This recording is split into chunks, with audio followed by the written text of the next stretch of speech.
So the bishops and stake presidents say, leave it alone, back off? Yes. So then I guess, are we at the point of I'm being notified that we've been patient with you, we can't allow this to go on any Now, how long ago longer? was this? Just a couple weeks? Probably a month ago? During Because then they COVID-19? set the date for During May. COVID-19? Yeah, it was recently, just a few weeks Maybe back. a few They asked weeks. me to pick a date, and I said, no, thanks, because I wasn't planning on attending. And so he set a date for me, May 31st. And Let me ask something I haven't asked you. So I found out about you because you make this beautiful post, I think in the Mormon Stories Podcast community. What was it? What was your post called? how to not apostatize from the LDS Church. And describe that post. It's really good. We need to include the language to that. So I posted this, I think, the day after I received notice that I was going to be excommunicated, that a council was going to be held for apostasy to withdraw my membership. I figured that qualified me to counsel other people who might want to stay in the church how to avoid my fate. And so I included helpful tips like don't think critically, don't read the gospel topic essays, and if you do happen to read them, don't read the critics' responses to them. And if you do that, don't read Fair Mormon's responses to the critics. And if you do that, don't read the critics' responses to Fair Mormon. Remember that you are always the problem. If you can't wrap your head around some problem like why Joseph Smith used spiritual manipulation to marry a 14-year-old girl, wait on the Lord. Maybe you're not meant to understand that in this life. What were some of the other helpful tips? I don't know. I could pull it up. It's a great post. Yeah. Yeah. So, and there was certainly some sarcasm and humor in that post, but in all seriousness, those literally are steps for avoiding apostasy. And I composed that list based on my apostasy, on my transition out of the church. If I had not done any of if I had followed the steps that I outlined there, if I had not stopped doing those things, then I very well may have not apostatized. Don't entertain a critical thought was another one. So that was all part of what led me out. Say yes to every calling. Yeah, stay really busy in the church so you don't have time to think. No time to think. Set no boundaries on what the church can take from you. Yeah, only read official stuff. It's a great post, and we'll share it. And I was going to ask you, so what you haven't really described is kind of like what role did podcasts, what role did Jonathan Streeter, Thinker of Thoughts, Smithton Sunday School, Mormon Stories, CES Letter, the Facebook groups, the podcast episodes. I don't think you've talked about what role those things played in your journey. And that's how I learned about you. And so I want to make sure people understand if those things played a positive role, how. Oh, absolutely. So when I was in the church, I was taught to avoid anti-Mormon lies. And what I found out was just because you become disaffected with the LDS Church, it doesn't make you a compulsive liar. These people who found reasons to deliberately choose to leave the LDS Church were telling the truth. And some of them have done great research and compiled this information, like Jeremy Reynolds in the CES letter. And I mentioned that when I revisited that concern that started with the race and the priesthood gospel topic essay, I remembered that I had heard of this CES letter, and then I actually read it. I don't know. Oh, well, so the billboards, I had known there was this Mormon Stories thing, and so at some point I looked that up, continued to learn new information that was problematic from from the interviews. And also, it was healing also to feel like I'm not alone. We're not alone in this. We're not crazy. So the gaslighting, hearing other people's experiences helped counteract the gaslighting and all of the negative energy and opposition that we were experiencing. Yeah, I can't even put into words the balm that like Mormon Stories was. If you can name some of the people interviewed, they would love it. At the beginning, there were some that just hit me right at the right time. And so they're all great, but the ones that hit me, in the beginning I listened to David Bakavoy, is that right? He just has like this very Zen way of looking at things, and I really resonated with that at the beginning of my transition, and I just loved that whole interview. And then later when I found myself kind of sloughing off the sexism that I had internalized, I loved the Whitbecks.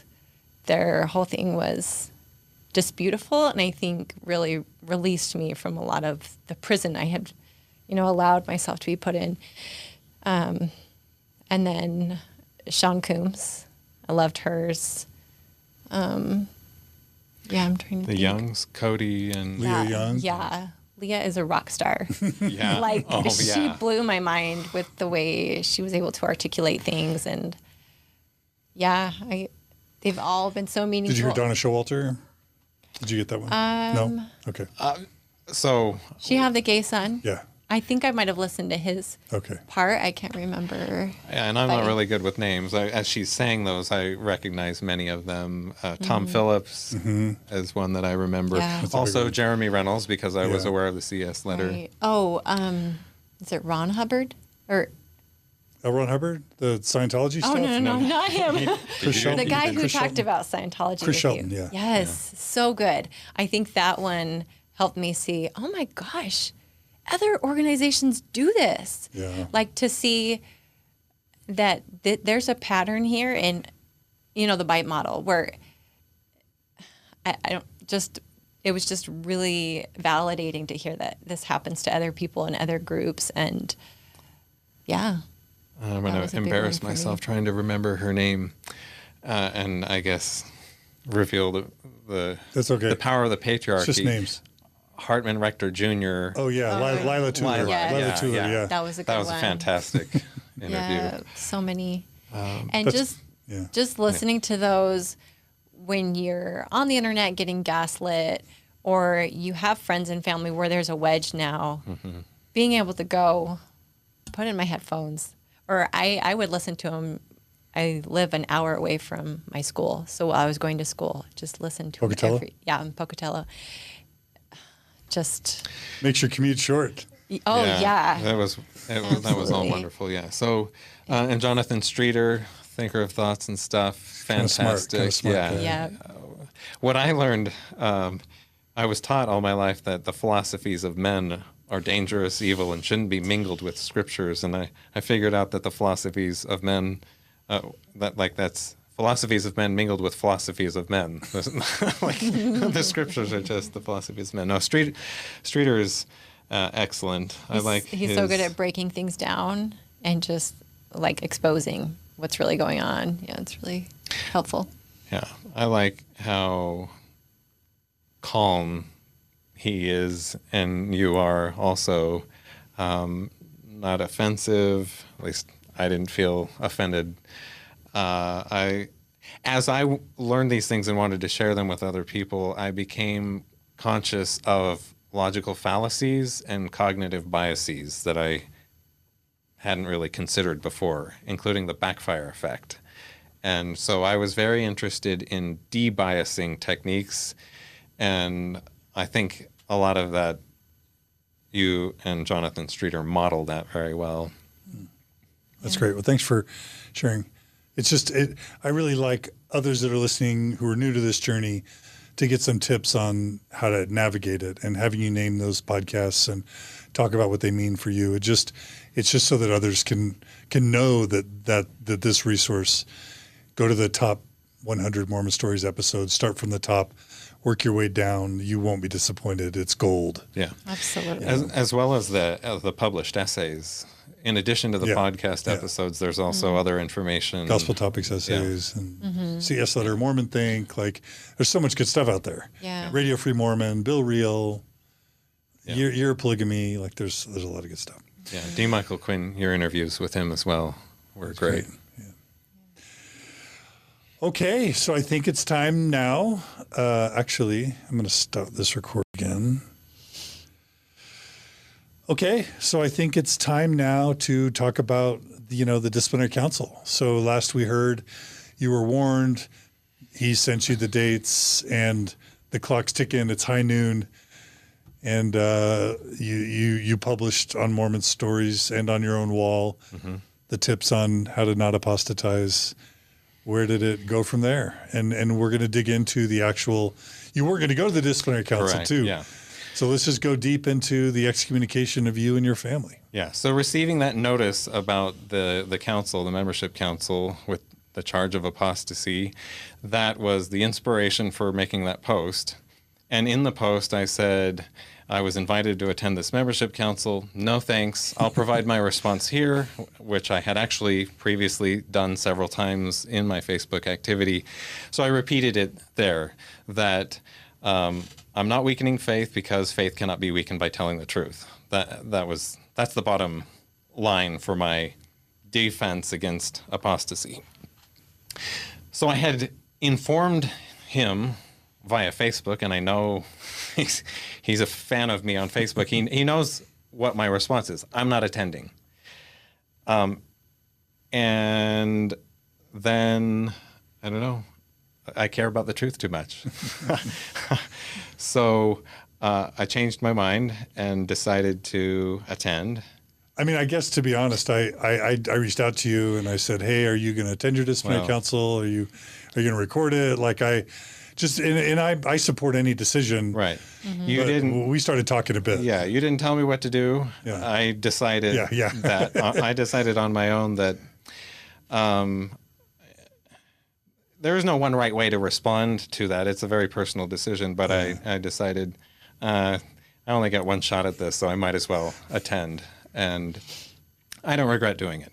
So You let him know you were coming after all? I did. I sent a message to the stake president, and I let him know that I'd be coming. I asked if Sara could be there. She was interested in making a statement on my behalf, but and I just wanted to be with you through the process. Yeah. Not to say anything, just to sit with you. Yeah.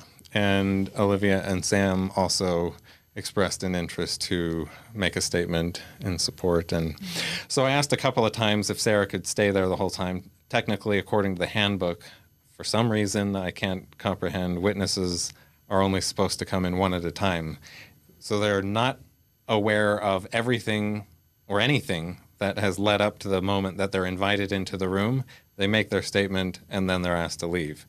I asked if he would be okay with her being there, and he for the full thing. For the full thing, and he said no. And that's Margie was there for my whole disciplinary council. Leah and Cody were there together for their disciplinary council. Like, I'm wondering if either your stake president just blew it, or if the church is now not allowing husbands and wives to support each other through the full disciplinary council. This is new. I've never heard of this before.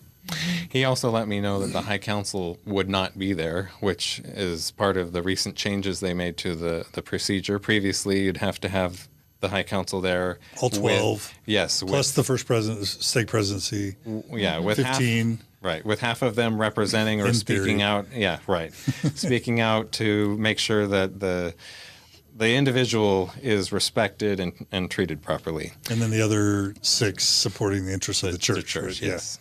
Yeah. So he let me know that they would not be attending. The stake president, the stake high council would not be present. Well, and the current handbook says that you can request that they be there, but that choice wasn't given to you. You were told they would not. He told me they would not be, so I didn't ask. Right. You got to think that this is starting to infect the virus is starting to infect. So you have to think the reason last April they made these changes, they stopped calling them excommunications. They're calling them membership councils now. You're not excommunicated, just what's the term? Membership withdrawal. Membership withdrawal. And they're not including the stake high council. You have to think that probably, at least in part, is to minimize the spread of the infection. It might also just be a calendaring. Yeah. It's simpler, Right. less pain and suffering all the way around. But you also have to wonder whether they did that just to reduce the spread of the infection. Yeah. I think that was definitely a part of it. So, And by the way, I've been calling this, I'm going to label this the excommunication of your family. Some people are going to say, stop that, John. The church doesn't call it that anymore. But do you have thoughts or feelings on whether that's a meaningful change or just kind of, what's the word? When you make something positive, change a word to make it positive. Reframing or euphemism, kind of a euphemism. Yeah. Oh, absolutely. What do you? It's just a euphemism. Okay. Sorry, I don't want to interrupt the flow of the story or anything, but along this line, I think it goes beyond the realm of just a euphemism because it's seemingly innocent things, whether it's we're no longer Mormons, we're members of the Church of Jesus Christ of Latter-day Saints, or this, like, it's Orwellian, right? I mean, small changes in language have massive effects, especially in a sort of indoctrinal cultish environment like the church. And so we really can't underestimate the influence that these small changes really do have. So that's an excellent point. And I'll just mention briefly here, in more than one conversation and Facebook post, there was, I'm not going to say the Church of Jesus Christ of Latter-day Saints every time. And was it actually one of your posts? Yeah, when I that think came up? my first post when I was still in the church was just sharing that article, The 4 Myths of Why Mormons Leave the Church. And one person snarkily commented, "Who are these Mormons?" Because there had just we're been not this allowed to use the rebranding. word Mormon anymore. And Right. so, And so we lose credibility because we're not using the name of we're not being respectful and we're out of touch. Like, you guys clearly don't know what you're talking about because you're not using the proper language. Anyway, that's what the whole excommunication is now membership withdrawal thing. It reminds me of that. And also because excommunication is medieval and barbaric. And so it's the same thing, just with a new name. Okay. So you're okay calling it an excommunication. And I think I'll use that word too at times. Yeah. Anything else So before going into it? What'd you think of him doing it? Were you like, hey, don't go? I immediately started having anxiety. I wasn't looking forward to it, but I was supportive of whatever he wanted to do. I'm just tired. Yeah. I just didn't want to do it because I'm tired. I'm tired of, I guess, just the emotional distress and anxiety about it. So, yeah, I wanted to support him, but I was tired. So we arrive, and I'm invited in. They're invited to take a seat in the hallway, and according to the handbook, if I remember correctly, and they haven't changed it, there's an opening prayer. The charges are Read. stated. Yeah. The member is able to respond. I acknowledge, yes, I deny. And then there's a period for questions. If there's a denial, then there's a period for questions to be asked of the member, and they are to be short, respectful, and to the point, about the purpose of the meeting, about the charge, which was apostasy. That's what the notice was for. So we start the meeting, and the stake president starts asking me questions like, do you believe in God? Or he starts explaining to me actually what he wanted to do. He said, first I want to ask you some questions. Are you okay with that? And then you'll be able to ask some questions. And then it seemed to me like he was actually going to proceed. And I said, we're here to talk about apostasy. I've been accused of apostasy. Are you going to allow me to respond to that?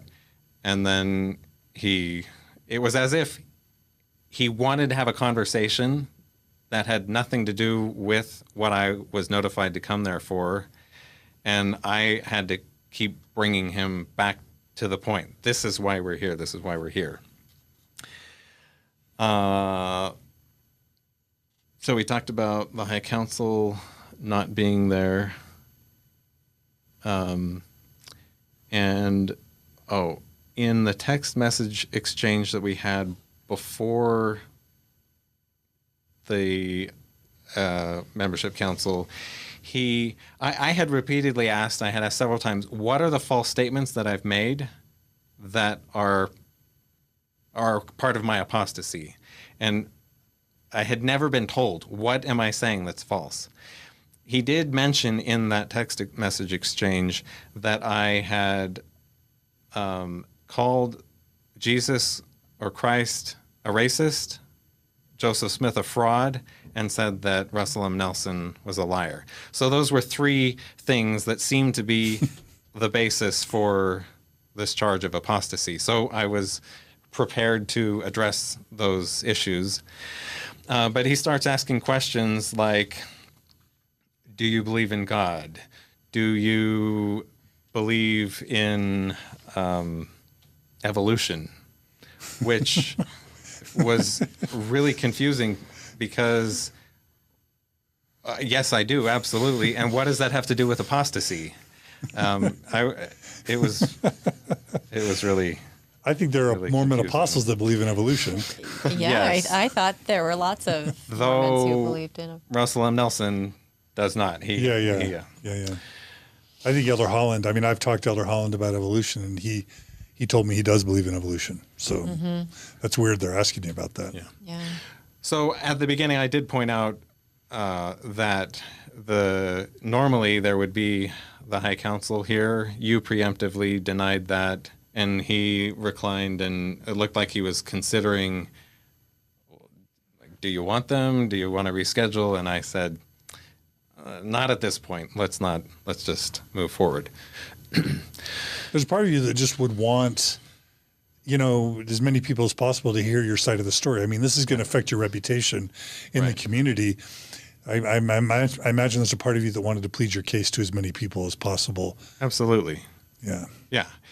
If he had asked me, do you want the High Council present, then I absolutely would have said yes. But at that point, Yeah, it was too late. with all the emotional toll it was taking, no thank you. So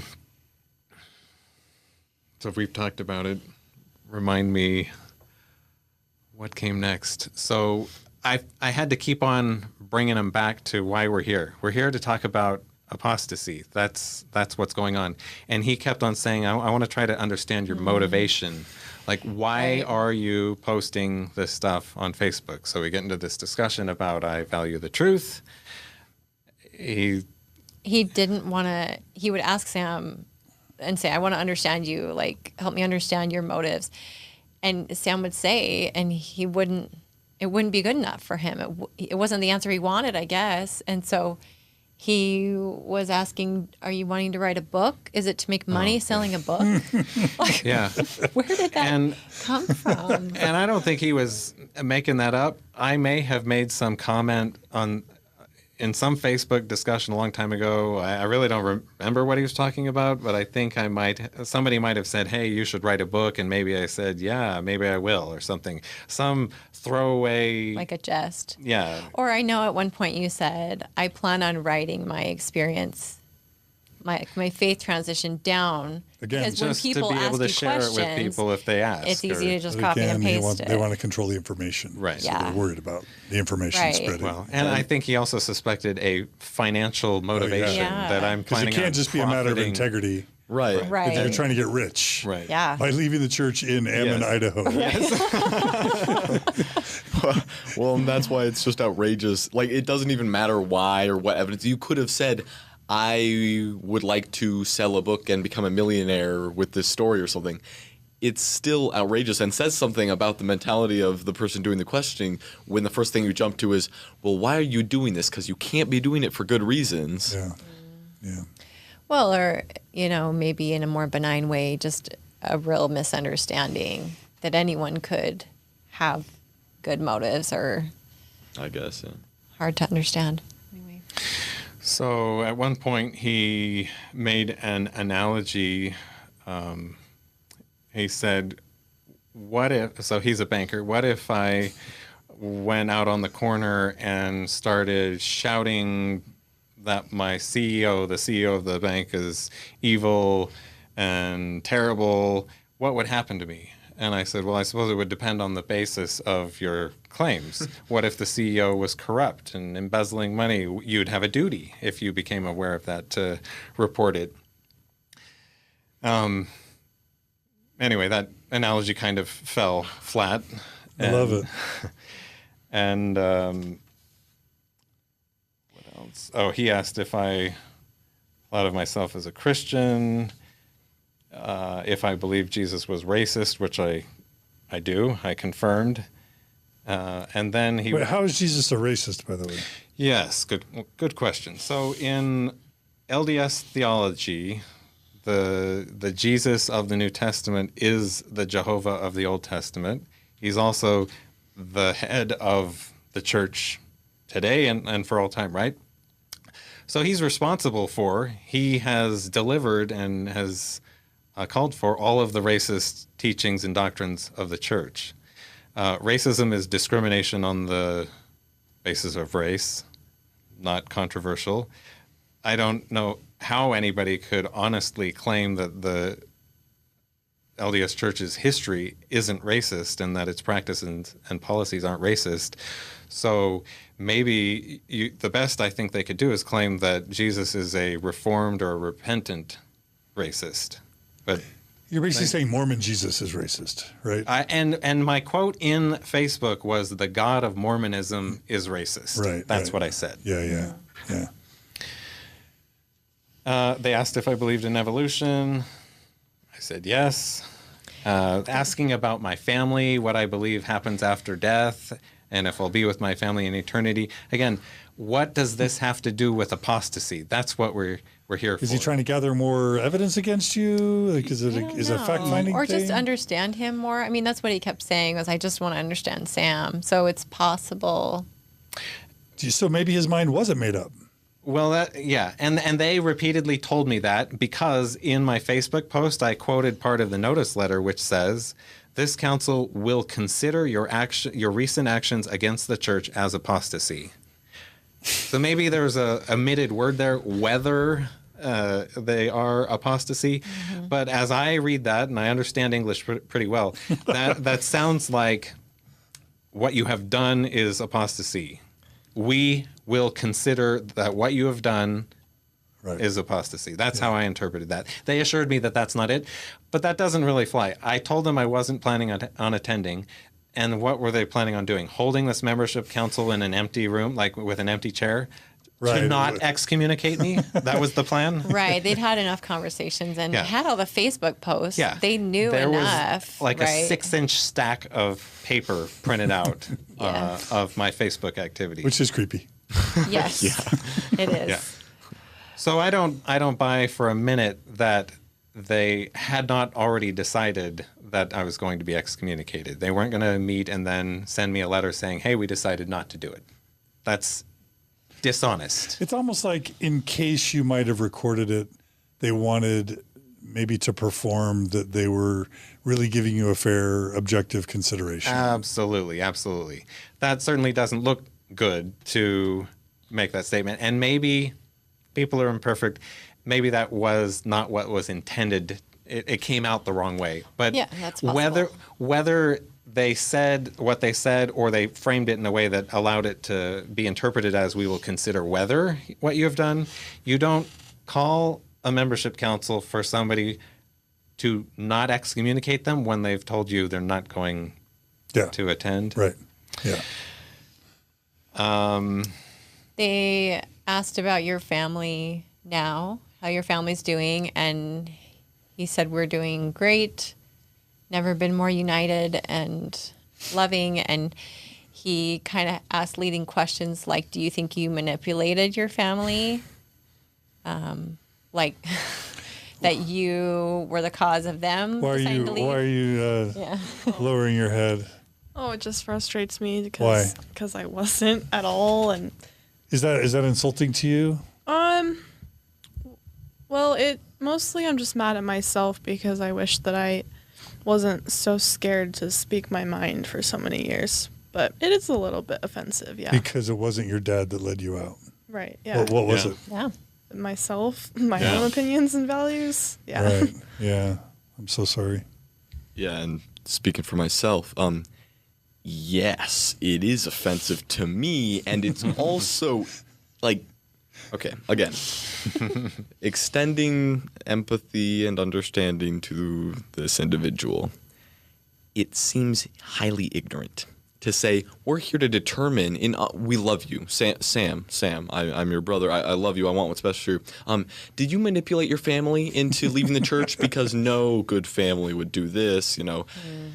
Yeah, there's a lot to be said there. I won't say it all, but it absolutely offended me. It's just reinforcing that idea that there's no valid reason to leave the church. Right, exactly. Yeah. And yeah, it's invalidating. Yeah.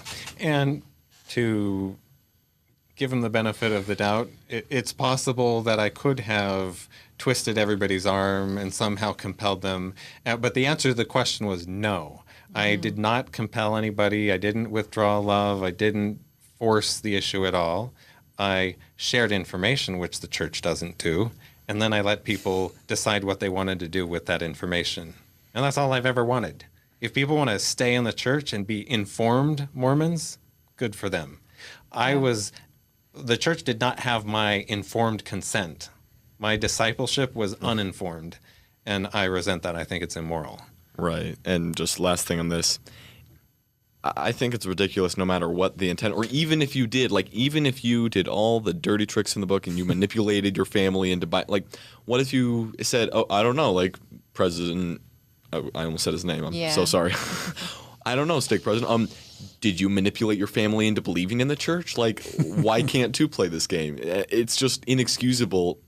It's obviously a difference in the situation, right? There's not a hearing for him, but when it comes down to it, it seems like the only reason to do that is to, again, reinforce the idea that it's impossible to have a valid reason and there has to be ulterior motives. Otherwise, it all comes crashing down. Just really quick, we do have, I think it's important to differentiate. We're talking about a system here, a system that is highly corrupt.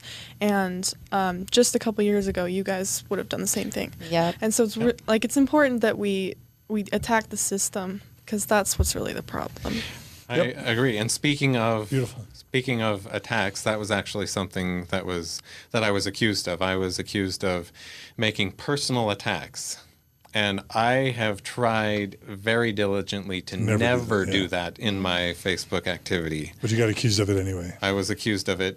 And I asked for evidence of that accusation so that I could respond to it and defend myself. And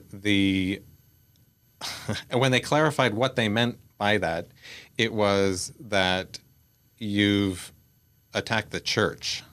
And so I said that a personal attack would be President so-and-so, you beat your children, or you're a terrible person. That's a personal attack. And I asserted that attacking somebody's beliefs or even their God is not a personal attack. It may be offensive, but it's not a personal attack. And so that boiled down to, well, we'll agree to disagree. They continued to maintain that attacking the church is a personal attack because people value the church so much. So that was that part. And You were asked, do you want to talk about opposing the church? That question? Oh, or that came not? a little bit later. Okay. So the first hour, at least, and I thought this was going to be a really short meeting. Yeah. It went way longer. The first hour consisted of questions that I felt like had nothing to do with the charge of apostasy. They were investigating my motivation for my activity on Facebook and my personal beliefs and feelings and desire as to whether I wanted to stay in the church or not.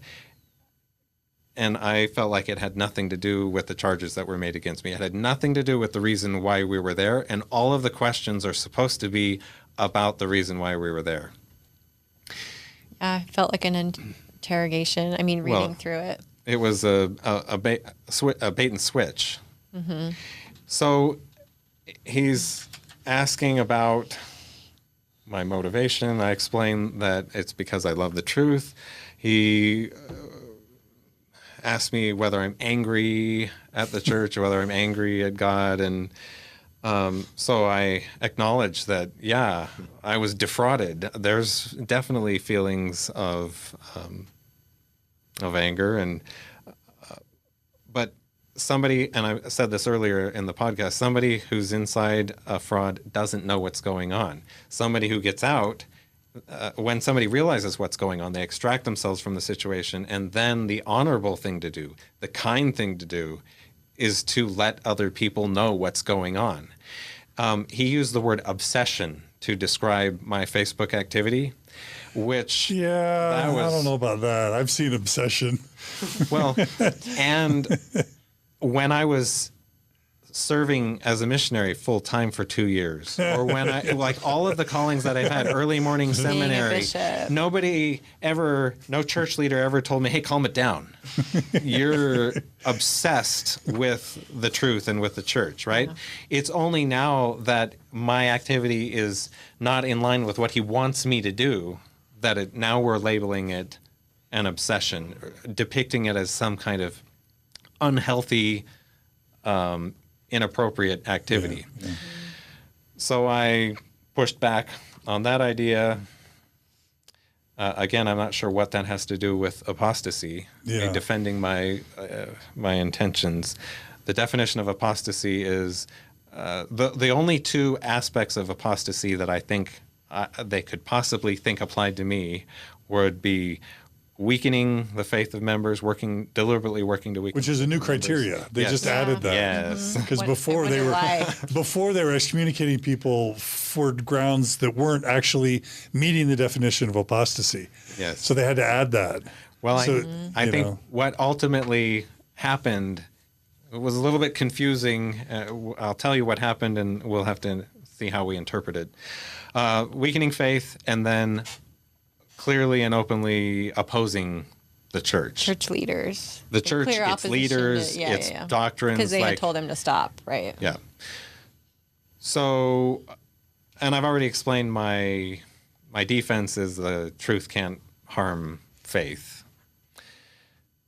They asked me about who I had shared information with, and I explained that I had met with friends to explain where I was, the situation, and I didn't deny anything that I've actually done. This is such a creepy interrogation. I thought it was pretty odd. Well, and when they asked specifically, have you met with friends and shared this information? And you said, I've met with my friends that I wanted to continue a relationship with, just like I did with you, President, and just share where I am. Like It was a similar conversation, and he didn't seem to buy it. He kept asking, like, well, I have reports. Well, he said, so you deny it. And like I denied nothing. I told you I met with people, and you're saying this general thing like, did you approach people? Who are you talking about? I don't know what you're talking about. If you tell me specifically, then maybe I can provide some more specific information. Yeah. Yeah. No rule of law. And there's so many great and wonderful people in the church, and I have so many friends who are members of the church, but that does not reflect well on the church. I don't know who these people are who I have to assume it was a friend, somebody that I have some level of trust in that went and told the stake president that you were trying to take them out of the church, did basically. some kind of report, like that. Yeah. But we had friends who said, let's not talk about it, and we didn't. So, right? Like we respected that. And so I'm not sure where this came from. Yeah, so I'm not forcing anything on anybody. Right. And again, if I can just interject, even as like a young man in the church, you're taught it's all about love. It's all about, or at least, nowadays you're taught it's all about love. It's all about reaching out to people who need us and bringing the gospel light into their homes. And then there's this like backstabbing, like information trading, like show trial type creepy interrogation that occurs, and you're not aware of that reality unless you've already been exposed to ideas that most people, or at least I, certainly wasn't exposed to until this radical change happened. So it's just so easy for people to be sold the lie without exposure, which is frankly just one more reason to show the truth to those people. Oh, yeah. Another thing that came up is something like, who determines truth? Or are you the arbiter of truth? What is this, a philosophical conversation? Yeah, it was. He wants to go epistemology on you. Yeah. And I had been, and a church leader leading up to the membership council had told me, I think this may have been in response to my "what false things have I said" question, said that God is the arbiter of truth. And depending on what you mean by that, I either agree or disagree. I never believed that God decided what truth was. Right. Truth is independent of God, and the God that I believed in was God because he comprehended all truth and embraced all truth. Right. And lived by it, right? Right. He followed So those laws. to come up with, to say like God decides what truth is, that's never a God that I believed in, and I don't understand what you even mean by that. Yeah. So I addressed that, and they wanted to know, like, how do you come to know truth if everybody gets to decide for themselves? And so I had to explain there's what truth is, and then there's every person has to use their faculties and their senses to figure out what that truth is. But them arriving at a conclusion does not make truth one way or the other. I don't know why that's even something that needed to be explained. It seems abundantly obvious. And it's such a sneaky, disingenuous thing. And I think it's subconscious, certainly for most Mormons, right? I think that I applied the same logic. When you say, okay, well, God is the arbiter of truth, right? Well, guess what? No one, even people who say that they speak for God, actually can show direct communication with God, right? God does not visit us every Saturday night and tell us what the deal is. So technically speaking, it's the people who claim they speak in the name of God that are the arbiters of truth. And so even to say that God is the arbiter of truth is to assume, to presuppose that God is not only in existence, but that the people who you think speak for God do in fact speak for God. It's complete pseudoscience. Yeah. I should say there were abundant expressions of love, and I understand we serve together.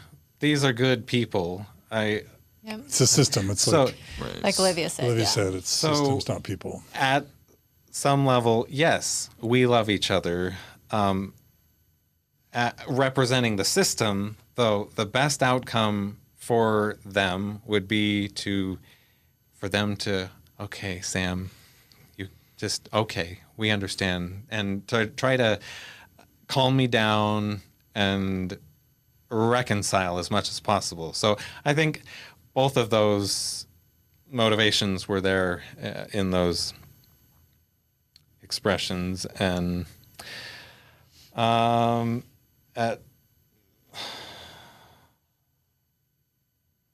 I was repeatedly asked about my intent, even though I explained it. He wasn't buying it. And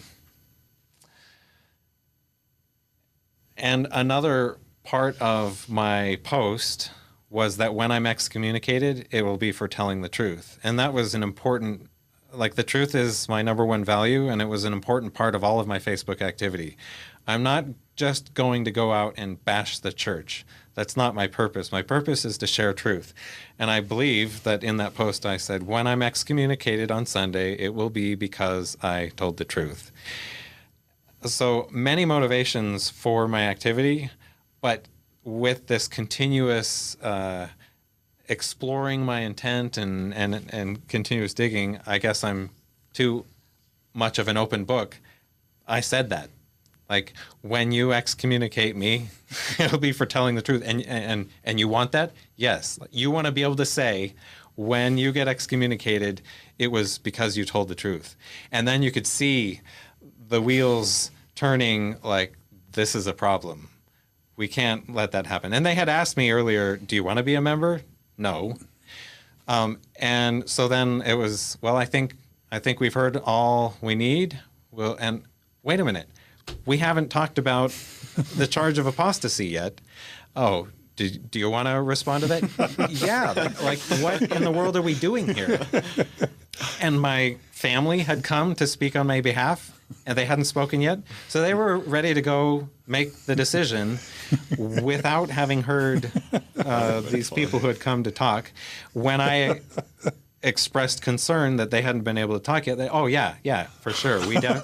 We want to hear from them. So at that point, you guys came in, and maybe you guys can share your perspective from there.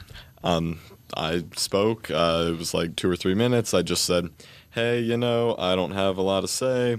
I don't think my dad needs to be defended on any charge. But when it comes down to it, I think the truth is what matters here. Here's why. And if anyone's got a problem with the truth, it's you guys. And so not that was, in those words, but right, that was the gist of what he right. said. Yes. And frankly, after the end and throughout the remainder of the meeting, I wish I had let loose. It's a good thing I didn't, though.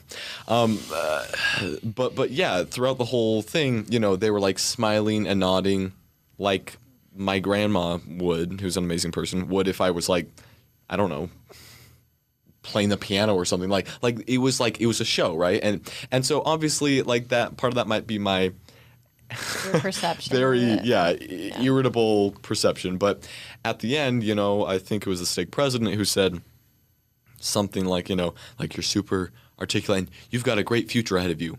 And so I understood going into it that it wasn't going to be a dialogue. It wasn't going to be a toe-to-toe debate, right? And there wasn't going to be some sort of like accountability for, them in responding to what I said. But like that to be the response, like it felt like, being patted on the head and sent away. And essentially that's what it was, right? And so that was my frustration, was like, even as people, and again, system comes before the people, but as individuals who are brainwashed, who are part of this horrible system that, captivates minds in terrible ways, right? As victims, nonetheless, when it comes down to it, I was trying to get across that there's an actual problem here, and instead of addressing the problem personally, it was this sort of seemingly insincere, just, okay, we'll wave that away because it doesn't matter to us because we decide so, right? There wasn't an actual attempt to get at the truth, which was kind of the whole point of the speech. Yeah. And you didn't know when you made the comment that they had already said, well, we've heard enough. Right. Well, and sorry, I don't want to take up too much time, but before and after and following what I said and what everyone else said, it was like constantly, like all we heard, or all I heard was, I love your dad. I love Sam Sr. He's a great guy, et cetera, et cetera. Like, you're always welcome to have a barbecue at my place. And then hearing the recording that we didn't hear before then was like mind blowing. Like, so I don't know yet. So let's ask, are you manipulating your family into believing what they believe? Because, we got to ask these things. Do you want money? Like that isn't how sincere social people interact. And so that's the moment where going home and listening to that, I was like, okay, sure, system before the people, but even if it's not like their fault in a direct way, holy crap, like that is insincere, superficial, and I didn't like that. I guess that answers the question as to if there's a recording or not. Kurt McConkie just let out a huge groan. There is one other thing I forgot to mention that came before they came in. When I revealed that desire to be excommunicated for telling the truth, the stake president said, "What if I don't?" Like He's gaming you. It just blew my mind. Seriously, you're going to like play around with me and not excommunicate me out of spite? And he said, so what if I don't? What if I just say, okay, I'm putting my calling aside and out of pure spite? What the? Just like Sam's being spiteful. That blew my mind. My mind. Wow. And that's relevant because after they made their statements and they finally did go to deliberate, it's relevant to what actually they said was the outcome. Oh, okay. Then Olivia spoke after Olivia Sam. spoke. Yeah, I was just tired. It was just gross, and I was just tired of like not being listened to by men who were supposed to like tell me what to do, and it was a bit like frustrating all over again because I was back in that building that I hadn't been in for like a year, and I was just like, why am I? It just doesn't feel good to be there, you know, when you have like bad memories associated with it. And as soon as I started talking, you know, I just knew I wasn't being listened to. I wanted to say something about like the human cost of these things because I know like you two tend to focus on like the more like the truth aspect, which is hugely important. But I wanted to just be like, you guys realize like the church damages lives, and I kind of said that, but my point it just fell flat. And what do you expect? I don't know. It was better than you think. It was a good thought that you shared. Yeah. Yeah.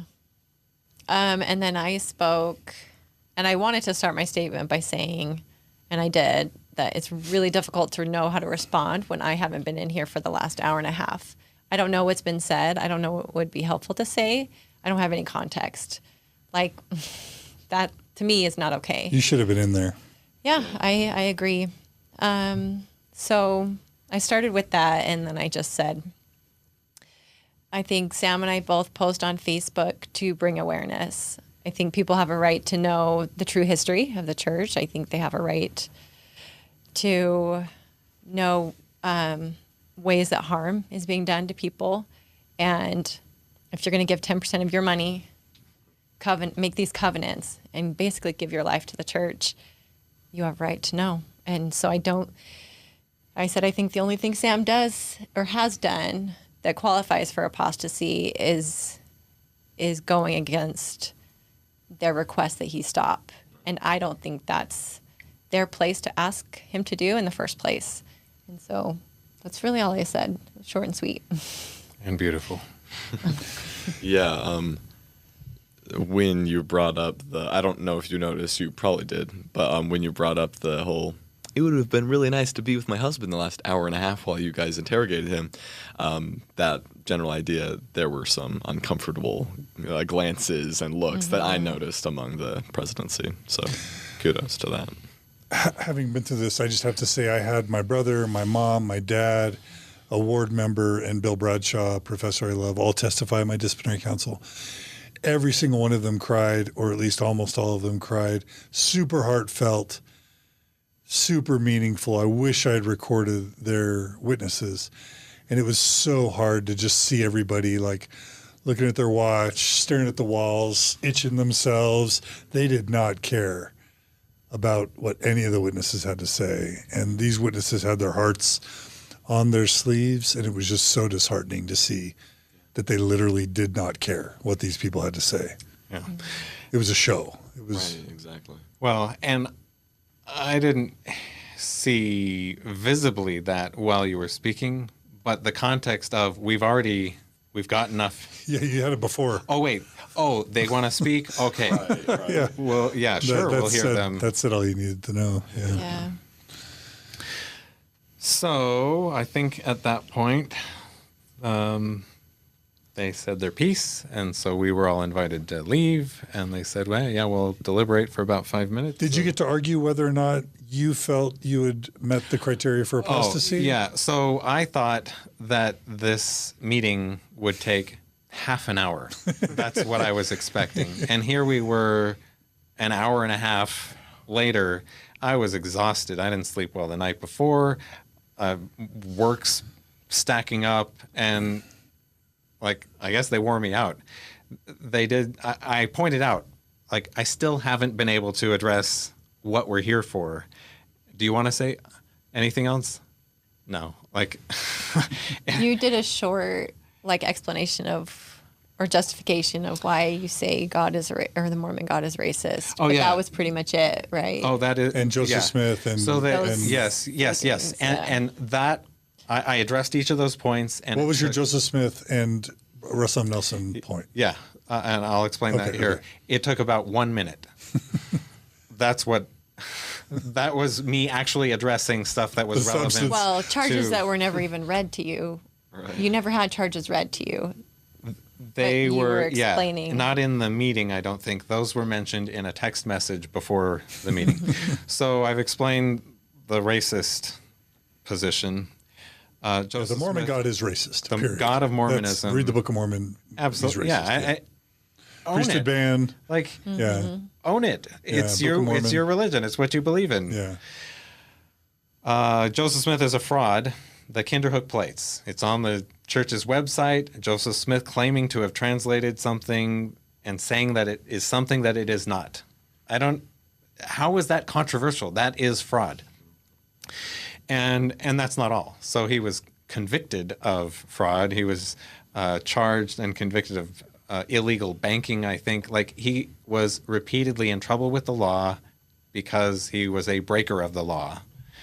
And if I may, only in religion is it considered like a sign of virtue and perseverance to have multiple convictions of criminal activities, right? That's not generally. That's just another example of the double standard applied within religion. Once you're told this guy is the prophet, he speaks for God, okay, then everything just bolsters his image and reputation.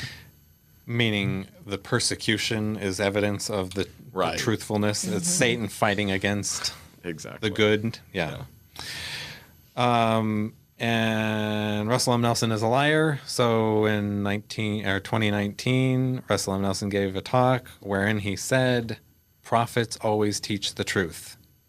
But I know there's an essay on the church's website that says we disavow these racist teachings. So those racist teachings were not the truth.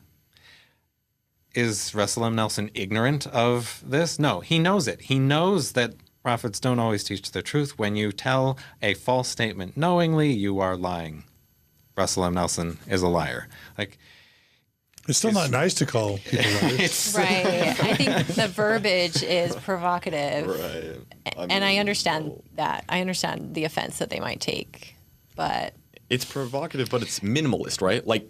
You can't call someone anyone less than the title of the action they take, well, right? I guess. I mean, I don't like giving people labels. And so he lied in that moment. Am I going to call him a liar? No, I'm not. So it's just a different way of. I can see So- that. Sounds I okay. would like to Calling respond to people that. liars. So my response to that is that wasn't a slip of the tongue. Like, that's the I know. consistent message. Prophets always speak the truth, and that's why I got that idea.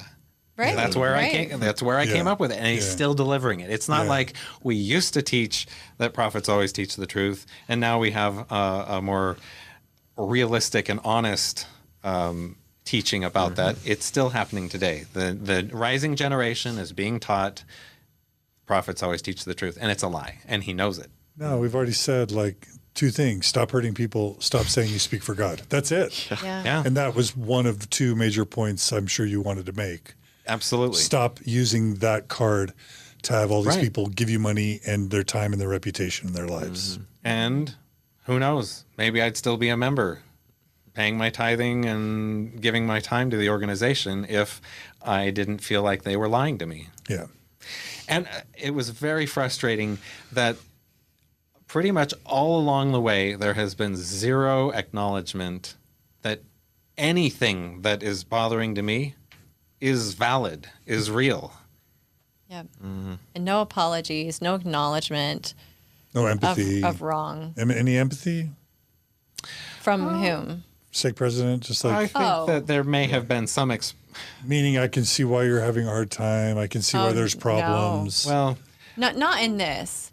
I had one-on-one conversations with bishop and stake president that, there was compassion, there was empathy, and there were also some invalidating things said. But I think there was some both. But here, I didn't experience any empathy. and with these 3 points, the inability to acknowledge my logic there, that I found that frustrating. Anyway, so they did take 1 minute to allow me to say those things, to respond, and that was my defense of apostasy. Anything else you want to say? I had other things to say, but I was exhausted, and I said no. And they had already told me they'd heard enough. So they excused us and began their deliberations. Which were how long did they take? 5 minutes. A couple of minutes, Not very long. And then the surprise, they come out. So I'm summoned there to address charges of apostasy. And then they come out and say, we were wrong about the apostasy. So they cleared me. You have not committed apostasy. Whoa. Yeah. They wanted to make that very clear. Huh. And they said, we will excommunicate you because it's what you want us to do. So they turned this court about apostasy into some kind of, they were trying to cast it as a voluntary resignation It's like a removal process. It's like a resignation. That's what they were trying to turn it into. So you resigned. You weren't excommunicated. I did not resign, but that's how they would like to spin it. That's what they would like me to tell the world. They are trying to prevent me from saying I was excommunicated for telling the truth. So they cleared me of the charges of apostasy, which I find really ironic. So posting on Facebook, the God of Mormonism is a racist, Joseph Smith is a fraud, and Russell M. Nelson is a liar, that is not apostasy. Yeah, I was clear. Can we get a legal precedent set to establish that? Yeah, and like if you needed any more evidence of how it's a show trial, right? Or at least in this situation, it was a show trial. Yeah. It's just a sham, right? Yeah. It's completely fabricated. The charges aren't even been focused on. And then to top it all off, we're just going to kick you out because that's what you want. It's your choice, basically. Well, that's why you wasn't concerned about the witnesses, because you had already given the answer by that point. Exactly. Oh, wait, I got him to say. It's almost like the Sadducees and the Pharisees trying to catch Jesus in a contradiction. He had gotten you to say you wanted him to excommunicate you, and so then he's off the hook. You resigned your membership effectively, and then he's off the hook for excommunicating you. Except is that true? Like maybe he is. So no, I don't think so. People can say all kinds of things in the heat of the moment, in anger. I don't want to be a member of this church, and I don't. And I said that. I never said I resigned my membership. So there wasn't even a verbal declaration or there wasn't a request. Right. I was there to respond to charges of apostasy. He cleared me of those charges and then said, but we're going to withdraw your membership. We're going to excommunicate you because that's what you want us to do. That's so super weird. I guess I don't understand how it works. I didn't think that you could excommunicate someone without cause. But maybe I don't know the handbook, or I don't know. I would think they'd have to choose a cause. So you can resign your membership in the old, but to excommunicate someone, doesn't there have to be a cause? Or they don't do that anymore. Yeah, they don't excommunicate anymore. They only withdraw membership. Sure. This is so Orwellian. This really is Orwellian. We have never been at war with East Asia. What's the quote? Oh, I don't know. Well, it's like war is peace, freedom. Yeah. Messing all up animals are equal. Some are more equal than others. Yes. So he said, we were wrong. Your membership's not being withdrawn because of that, because of apostasy. It's being withdrawn because you asked us to, because you want it to be withdrawn. So you were talking about that you can't excommunicate somebody without cause. And in the old language, there was resignation and there was excommunication. Excommunication is when you get pushed out. Resignation is when you choose. And now they've merged the verbiage, so there is no distinction in the language between the two, except they have withdrawn my membership, and they want to present it, I guess. It's just silly. I don't know it's what so they silly. want. Because I did not withdraw my membership. And they asked me, why don't you just resign? Why don't you just withdraw your membership? And I said, I don't think that's my burden to bear. That's not you personally, but that's the church's burden to bear, to push me out for telling the truth. And this is how they spun it. Right. Well, and this is an obviously extreme parallel, but like in Stalinist Russia, right? I mean, you had show trials where people would be put on trial. There'd be this whole shebang, right? And then because they've been tortured previously, right? Like, oh, and they're going to confess to the crime, and this will be this great affirming thing. Like, this is like them admitting that they're this enemy of the state and the people. And it's really the same line of thinking, right? At least in this situation is we're going to throw this, there's going to be this court and whatnot. But as soon as you had said, yeah, I'm fine with you excommunicating me, please do, right? Like that was the ticket they needed to say, well, you know what, as far as we're all concerned, like this is on you, buddy. We're doing you a favor, like Olivia said, which is appalling. Yeah.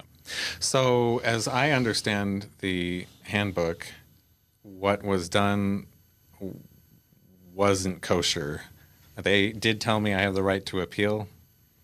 I don't have. Appeal what? You weren't excommunicated. Right. Appeal your request to no longer Your own my request. expedited voluntary resignation. I think he felt like he had outwitted me or something, that he, I don't know, had denied me what I wanted, and it was just silly. There were moments where we were all laughing when he said, "What if I don't? What if out of pure spite I don't?" And I was like, "Really? You're going to do that?" And I think I said, "Well, I suppose we'll be back in here again if that's what you choose to do." Gosh. Yeah. So, anything else? That was the outcome. I guess I can just. Why weren't you disciplined? Because I'm a woman. What do you and mean? I wasn't a bishop, so I don't matter. No, I don't know. Did you wonder? Did you feel bad? Like, why are they only grilling him? Am I not even important enough to like query? Well, I wasn't. It wasn't for me. Yeah. The council wasn't for me, so I wasn't thinking that at that moment. But yeah, when they asked him to stop repeatedly, I did wonder, why haven't they asked me to stop? I think in one text, the stake president did say, "You and your wife are doing these things." But yeah, I think I didn't hold those callings of high counselor and bishop. Right. So it just didn't matter as much. I really don't know. And I tend to be a little more diplomatic than Sam. So that could be it too. Well, On Gentle. Facebook, more gentle. Who holds the most influence in the church? It's men. Yeah. And so you're not going to influence people the way that he is. Like, he's probably, because maybe they have, like, just because of the system, he's more threatening because he has a greater voice, which is sexist, but that's kind of the way it is. Go ahead. Oh, okay. Well, and that's just an important distinction to make, right? I don't think that the stake president or anyone else involved in the process was like, well, there's Sam Pinson and Sara Pinson, not the woman, guys. Like, it's possible. But, right, like, at the end of the day, I mean, you're totally right. Like, when all the influential figures in the system are guys, whose voice matters the most? Who are you most concerned about? And, yeah, like, what does that do to your the stake president's approach towards the situation? You're not accustomed to dealing with certain groups of people, right? Well, so Sara said maybe she's a little bit more gentle, which I think is absolutely true. I think I was more active. I posted more often and engaged in more conversation and was more forceful or blunt. Yeah. And then I resisted, as I said, making it about my opinion until later. And so I started personally criticizing doctrines, ideas, the history, whereas you have offered some criticisms, but I think there is a palpable difference in the tone of our two. Yeah, and mine are more social justice based and more like maybe the church should apologize for these things, or let's build bridges. Trying to bring out, hey, this is how people view post-Mormons. Let me offer a different perspective. So it does have a different tone, but I'm just as frequent in my observations of the harm that the church does, or this and that. Well, let's be clear. They excommunicate whoever they want. It's their game, their rules. And it's never about what's said or what's believed. It's about the perceived threat. Exactly. And the really sad truth is, the kind of gross sad truth is, you weren't important enough or significant enough to even bother with excommunication, because in their eyes, you weren't important. As a woman, yet you weren't significant or Maybe important. they'll hear this and then decide, oh, we got to make sure she's important enough. Yeah, we all know how often the stake presidency checks out Mormon Stories. I'm sure it's. I don't know. We can watch they'll hear about Maybe this one. We can watch people getting baptized now, so we have Women can be Another witnesses. Yeah. perhaps related aspect of that, at least according to what they tried to present in the council, was that I was doing these things as an officer of the church. And I was not. I had been released as a high counselor. I didn't post anything as a bishop or a high counselor. I was just a member of the church. Or do they mean a bishop, once a bishop, always a bishop? Maybe. I think that's the idea, but he was using the language officer of the church, and at least the way I received that, I think that has a very legal meaning. The church, I think, offers some kind of protection, maybe not. They're at least liable in some ways, as I understand it, for the officers of the church. And I'm not an officer of the church in that sense. And so I denied that, and he backed away from that comment. And he focused on the fact that I am a high priest, and he can't allow a high priest to attack the church. Okay.